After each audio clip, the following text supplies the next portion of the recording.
pictures, title and description, issues with your item, and rules of the road as far as being successful on Facebook Marketplace. Let's go. So, when creating a listing, you want to be always asking yourself, what would I want to see? What questions am I going to have as the potential buyer, right? And starting with pictures, you're going to ask that question. Now, quick note, I'm moving, so I'm selling a bunch of stuff, and I thought it'd be a good excuse to make this video. And I have a lot of success on Facebook Marketplace. Every listing that you see in this video has already sold while making it. Like the stools that I list sold within like an hour. But anyway, so I think I might have some stuff that could be helpful to share. I know it's a long video, so all of the bullets will be in the description. Some general rules here. 1, you want to have an establishing picture. A picture just of the item itself, like this one. There's no question about what you're selling. This is it, right? 2, you want to have a picture of the item functioning. This is what it does. This is what it will look like maybe when you do it. Maybe the buyer can imagine, their own stuff on this bookshelf, for example. And then 3, any potential issues, right? If it's scratched up, if there's an issue, whatever. You're gonna include a picture of that as well. What is it? What does it look like functioning? Prove to me that it works. Now let's get into how to actually take these pictures and make them look appealing to potential buyers. Here's what a bad picture might look like, and this is what a lot of people do. Just come down here, boom. There's your picture. Now, what I'm gonna recommend doing is spending a little bit more time. First of all, think about lighting and framing. It's okay to just put them on the carpet as long as the background is clear, right? So we've got the lighting better. It's looking at the boots. The second thing we're gonna do is instead of just taking a picture like this, we're gonna move back and then zoom in. Now this kind of gives a better perspective on the item. So once again, this is what it looks like up close. There's kind of this bad perspective, harder to get stuff in the background out of the picture. But if you move back and zoom in, boom, look at that. Now, one final thing is, I'm not gonna take the picture in portrait. I'm gonna take it in landscape. So let me switch here. Once again, here we go. Now I'm gonna zoom in and take the picture, boom. The big improvements here, this is picture 1, picture 2. Way better, right? But we're not done. We're gonna edit the picture. Now, this is just the native edit button on the Photos app for iPhone. So first of all, exposure, we're gonna bring this down a little bit. Usually overexposed on iPhones. Highlights, bring this down to 10, negative 10, I should say. Bring this down to negative 10. Contrast up to about 15. Brightness, maybe down slightly. Vibrance, I usually do up 5 to 10. And then definition, we're gonna bring up to like an 8 or a 9, between 5 and 10 probably. Here's the final picture. Now, let's do this with the products that I'm actually trying to sell.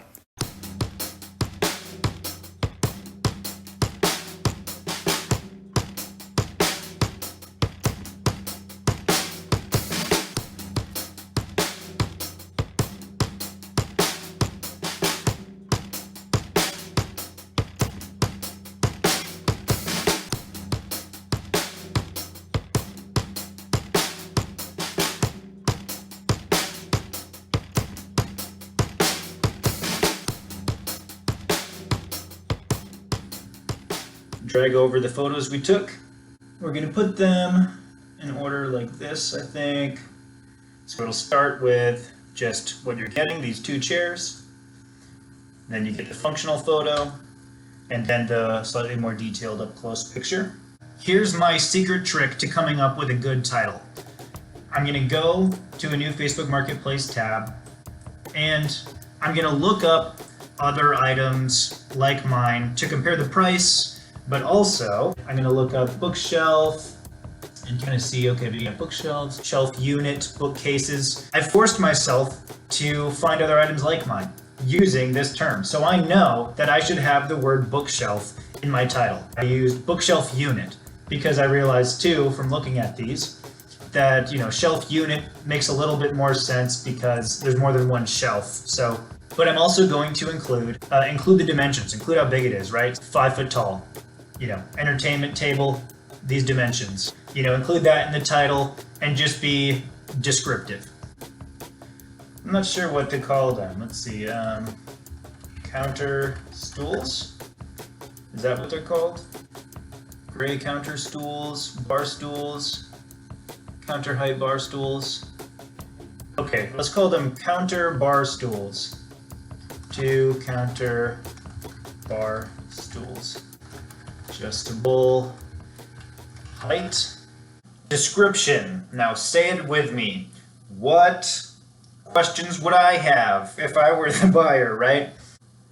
Explicitly say everything that's included, right? So we got the television, and it includes a remote control. I also listed what inputs it has on the side. And then in addition to having the screen size in the title here, I've got the size of the entire unit. Measure most, if not all, of your listings. It helps buyers know if it will fit in their room or on their desk or whatever. It only takes a second and it's really helpful. Seat height, seat size, that will do, I think. 2 adjustable counter bar stools.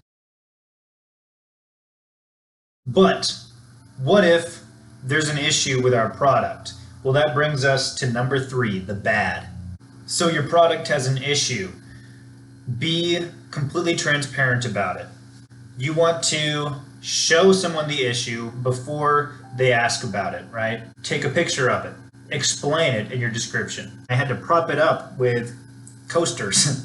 So I wanted to be explicit about that. Or if you have a table that has scratches on it, take some pictures of the scratches, briefly mention that in your description. People will feel more confident in the fact that you're being transparent about the issues. Now, don't get into every single tiny thing wrong with it. If it's in pretty good shape, you probably don't have to worry about it. But if there's something worth mentioning, mention it. Lightly used for 1 year, a bit squeaky, but that may be fixable. I think that's good. For all furniture and stuff, I always just do local pickup. It's way too expensive to try to ship. We're live, everybody. We got listing here. Looks very nice. Ah, yes, looks good, looks good. Now here's some street smarts. Never give your phone number, period. And don't give your address until you're sure that they're actually coming, right? So, first of all, there's a really common scam that goes around where you'll list the item and within a few minutes you'll get a response, like almost instantly. Hey, is this available? When can I pick it up?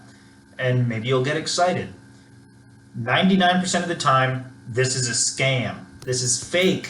No one actually saw your listing instantly.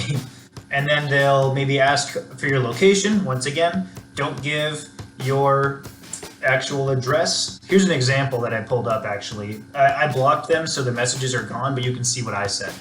Pay no attention to their profile. Their profile might be a middle-aged woman, it might be a young guy, it might be whatever. It might say their profile was made in 2010, but their profile will probably be locked or have almost nothing on it. Regardless, just be careful. So they're gonna ask maybe for your location, and I'll just say I'm in South Austin, which is very general. 1 million people live there. And then eventually she's gonna say, can I have your phone number to confirm blah, blah, blah? And you say no.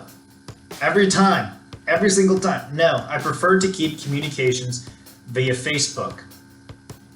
This is what you say. And then they'll say, this is what she said. There are lots of scams on Facebook, so I need to confirm that you have whatever, a real phone number. And then I said, goodbye, and I blocked them. You're allowed to report them as a scam and block them, and then your chats will go away and they won't be able to contact you anymore. So there's some kind of street smarts. When people ask for your location, like I said, give them a neighborhood, tell them kind of the area you're in, but make sure it's not too specific. I live in an apartment complex, so first I'll give them the neighborhood, then when they get serious, I'll tell them the address of the apartments, but there's a bunch of them, and then when they're actually on the way, I'll say, okay, this is what building I'm in, and then I come and meet them outside. So this is just how to stay kind of safe and have a successful interaction. And that's probably it. Now that you know my little secrets, check out this video to maybe inspire you to list more of your own stuff.